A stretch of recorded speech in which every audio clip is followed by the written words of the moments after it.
Assalamualaikum warahmatullahi wabarakatuh. Bismillahirrahmanirrahim. Perkenalkan, nama saya Ahmad Syifaul Latif dari Prodi Ilmu Tasawuf. Di sini saya akan menerangkan atau membahas tentang makalah yang sudah kemarin saya buat dengan tema adab seorang guru dan adab seorang murid dalam kitab Bidayatus Sholihah. Bidayatul Hidayah, yang saya maksud Bidayatul Hidayah. Di sini tugas ini untuk melengkapi atau menjawab ujian akhir yang ditugaskan oleh dosen Bapak Ade Supriyadi. Saya dari Prodi Ilmu Tasawuf online. Langsung saja kita masuk ke dalam materi yang saya buat atau poin-poin yang saya ambil dari makalah saya. Di makalah ini kita buat dalam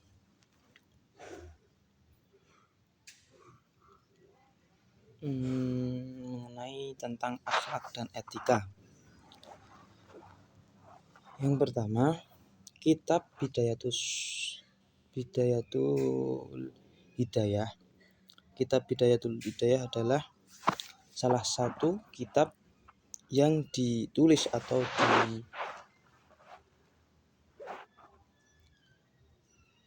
diterangkan oleh Imam Al-Ghazali. Imam Al-Ghazali adalah seorang ulama yang terkemuka atau filsuf Islam yang terkenal. Jadi kitab ini membahas tentang etika dan akhlak. Etika dan akhlak di sini dalam ilmu tasawuf termasuk adab. Yang saya diambil ini judulnya adab guru dan adab murid. Jadi adab guru dan adab murid itu termasuk etika dan akhlak dalam kehidupan sehari-hari dalam syariat Islam. Jadi berikut ini akan kita langsung membahas tentang apa sih adab guru dan adab murid itu. Atau bisa dengan poin-poin tertentu seperti ini. Sebelum membahas itu, mungkin ada biografi tentang Imam Al-Ghazali. Jadi Imam Al-Ghazali itu seorang ulama filsuf dari Persia, atau beliau lahir di Tus, Persia, sekarang bisa dijuluki dengan Iran. Beliau lahir pada tahun 1558 Masehi. Dan ayahnya beliau seorang peminal wol yang salah satunya orang yang soleh dan berpengaruh dalam masyarakat di era itu. Jadi di sini akan lanjutkan seperti itulah, kurang lebihnya biografi masih ada berapa, tapi saya ambil itu aja dan akan segera masuk ke poin-poin dalam kitab Bidayatul Hidayah. Yang dalam ini saya mengambil bab yang terakhir, yaitu bab 3 atau yang berjudul adab guru dan adab murid. Jadi adab guru di sini itu gimana sih adab guru pada murid? Jadi adab guru itu harus ada, tidak hanya murid kepada guru, tapi guru harus mempunyai adab sama muridnya. Di sini kita akan membahas poin pertama. Yang pertama, menjadi teladan yang baik. Jadi guru itu harus mempunyai teladan yang baik ketika mengajar maupun luar pas pengajaran. Yang baik itu gimana? Contohnya ya perbuatan atau perkataan, dan masih banyak lagi harus kita seorang guru itu mencontohkan kepada murid masih banyak yang baik dan baik lagi. Setelah itu orang guru itu harus telaten atau dengan sabar dan lembut perkataannya, tidak keras dan tidak boleh kasar. Walaupun kadang murid tuh menjengkelkan atau pas dikatain nggak mendengarkan, itu kita tetap sabar dan lembut atau ramah. Selanjutnya yang itu adalah guru itu harus tetap menghormati murid. Yang di dalam kitab ini dijelaskan tidak memandang rendah seorang murid. Jadi guru itu tidak boleh memandang rendah seorang murid atau meremehkan mereka dalam kitab ini. Selanjutnya masih ada lagi, jadi seorang guru itu harus mempunyai metode yang tepat untuk mengajar para murid-muridnya. Jadi metode yang tepat itu gimana? Metode yang tepat itu dengan cara kita harus belajar dulu atau mempelajari ilmu itu yang mau diajarkan kepada guru.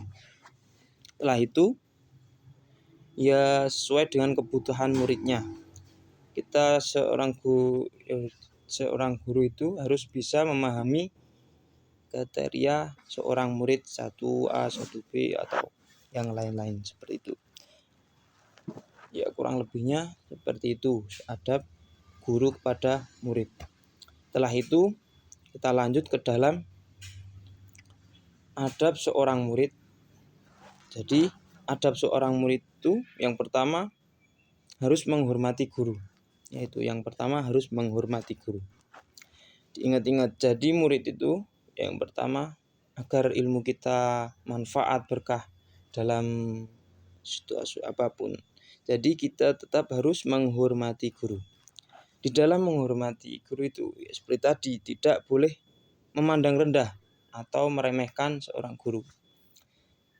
Jadi murid itu tidak boleh meremehkan guru. Setelah itu lanjut ke dalam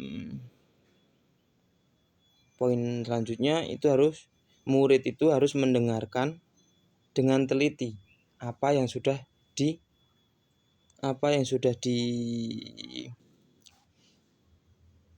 diajarkan oleh gurunya. Contohnya ya ketika guru menerangkan bab ini, kita tetap harus mendengarkan. Walaupun kadang kita sudah mendengar tapi lupa, tapi kan itu harus wajib mendengarkan.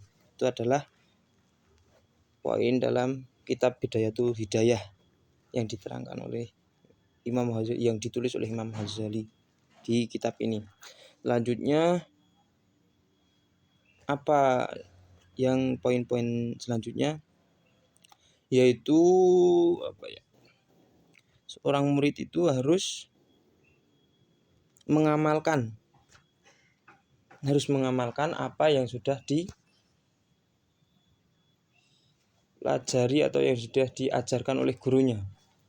Enggak hanya mendengarkan, tetapi tetap kita harus mempraktekkan, mengamalkan dalam situasi apa yang sudah kita pelajari atau yang sudah diajarkan oleh guru, kita serap dan kita tetap mengamalkannya.